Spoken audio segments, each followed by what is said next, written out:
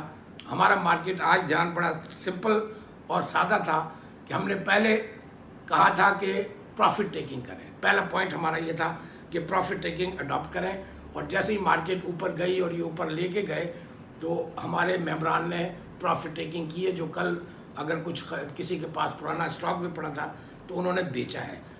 اس کے بعد ہم نے ٹائم ٹو ٹائم باخبر کرتے رہے پھر ہمارا دوسرا پوائنٹ تھا کہ volatility with selling pressure will continue, اور وہ آپ نے دیکھا کہ یہ شروع کے اندر اوپر لے کے جاتے رہے لیکن خریدار نہیں تھا، اوپر شیئر جب جا رہے تھے خریدار نہیں تھا اور ہمارے ممبران بیچ رہے تھے، اور پھر وہ پریشر آیا جس کی ہم پہلے سے بھی کہہ رہے تھے، اور آج بھی ہم نے دوبارہ اگر آپ دیکھیں 9:27 پہ 9:04 پہ میں نے مارکیٹ دھیان دیا تھا مارکیٹ کھلنے سے پہلے، 9:27 پہ میں نے پھر ریپیٹ کیا ہے کہ observe the volatility, big wigs trying hard to keep PSX index in green but failing to sustain. یہ میرا مارکیٹ کھلنے کے چند منٹ بعد میسج تھا، اور اس کے بعد 12:08 پر ہم نے کہا تھا کہ اب ٹائم آ رہا ہے جہاں پر آپ کو تیار رہنا چاہیے، اور خریداری کے لیے اب مارکیٹ اس زون میں آ رہی ہے جہاں پر ہماری ریکمنڈیشن ہوتی ہے، اور ہم نے پھر اس وقت 12:10 پہ 10% انویسٹمنٹ ایڈوائز کی تھی، اور پھر بعد میں جب جمعے کی نماز کے بعد ہم نے 30% پہ لے گئے تھے کہ اب مارکیٹ اس زون میں آ گئی تھی 47,500 کا جو بیریئر تھا اس کو بریک کر کے۔ تو یہ اسٹریٹجی ہے جو عام انویسٹر کو اپنانی چاہیے، اور الحمدللہ ہم اس میں کامیاب ہوئے ہیں، لیکن مجھے افسوس ہے فیٹف کے حوالے سے کہ اتنی محنت کرنے کے بعد ہمیں پھر ریٹین کیا گیا ہے، لیکن یہ ٹیکنیکل ایشو نہیں ہے، یہ سیاسی ایشو ہے، بہت دباؤ ہے، اس پہ تفصیلی میں کل بات کروں گا۔ آپ سے میں یہ ضرور کہوں گا کہ یہ فائدہ جو ہو رہا ہے اس کو آپ اپنے تک محدود نہ رکھیں۔ ہم پاسمی آپ سے کوئی چارج نہیں کرتی، ہم یہ سروس فری اپنے عام انویسٹرز کو دے رہے ہیں۔ پاسمی پچھلے 2005 میں جب بنی تھی، ساری دنیا جو پرانے لوگ ہیں وہ جانتے ہیں کہ پاسمی کا اس وقت بھی مفاد یہی تھا اور آج بھی یہی ہے۔ ہم کسی کو نہیں کہتے کہ آپ نے کس کے ساتھ کام کرنا ہے، کس بروکر کے ساتھ کرنا ہے، آپ خود آزاد ہیں۔ ہمارا مقصد صرف یہ ہے کہ ہم ایک پلیٹ فارم پہ مضبوط ہو کر اپنی اسٹریٹجی کے ساتھ مارکیٹ کے اندر سروائیو کریں، تاکہ 2005 اور 2008 کے اندر جو تباہی ہوئی تھی اس طرح سے عام انویسٹرز کے گھر کے چولہے تباہ نہ ہوں۔ اور یہ چیز ہم نے اللہ کے فضل سے ثابت کی۔ 2008 کے جو ورلڈ کا ورسٹ کرائسس تھا اور پاکستان کا ورسٹ کرائسس تھا، صرف پاسمی کے ہزاروں ممبران وہ بہت خوشحال رہے، وہ بچے رہے، بلکہ وہ اس پوزیشن میں تھے کہ جب باقی سب لوگ بڑے بڑے انسٹیٹیوشنز کو اپنی پراپرٹیاں بیچ کے وہ لاسز پورے کرنے پڑے، پاسمی کے ممبران 2008 میں خرید پر کھڑے ہوئے تھے۔ اور اس چیز کی اکنالجمنٹ بزنس ریکارڈر نے باقاعدہ کی، جس کا ریکارڈ بھی موجود ہے، اور ایک پورا آرٹیکل لکھا گیا کہ صرف 2008 کے کرائسس میں پاسمی کے جو ممبرز تھے وہ محفوظ رہے، ورنہ کوئی بھی بچا نہیں تھا۔ تو یہ میسج کو سبسکرائب کریں، اپنے کمنٹس دیجئے، اور جڑے رہیے، اور اپنے دوستوں تک پھیلائیں۔